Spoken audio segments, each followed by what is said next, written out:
കാലത്ത് ഉമ്മ ഇടക്കിടേ വരും നമ്മുടെ അടുത്ത്, നെറ്റിയിലിങ്ങനെ തൊടും. കുറവുണ്ടാവാനെ അന്ന് രാത്രി ഒരു തരി ഉമ്മ ഉറങ്ങിയിട്ടുണ്ടാവോ? അതിന് ഉമ്മക്ക് ഉറക്കം കിട്ടുമോ?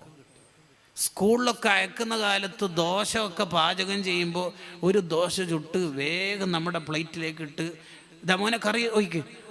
അപ്പോൾ ഉമ്മ ഇങ്ങനെ നടന്നിട്ട് ചുടുമ്പോൾ വിഷമാന്നല്ലോ. എന്ത് വിഷമൂടാ?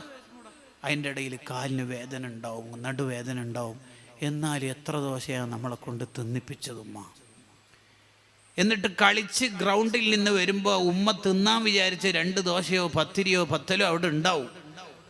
ഉമ്മ കുളിച്ച് വൃത്തിയായി അടുക്കളയൊക്കെ ഒന്ന് ശരിയാക്കി പാത്രമൊക്കെ കഴുകിയിട്ട് തിന്നാൻ 11:30 എന്ന് കരുതുമ്പോഴാണ് നമ്മൾ ഗ്രൗണ്ടിൽ നിന്ന് വന്നിട്ടുണ്ടാവും. ഉമ്മ എന്തെങ്കിലും തിന്നാനുണ്ടോ? ഉണ്ടല്ലോ, ഫുഡ് ഉണ്ടല്ലോ. നീ എന്തായാലും ചോദിക്കുമെന്ന് അറിയാം, എടുത്തു വെച്ചു.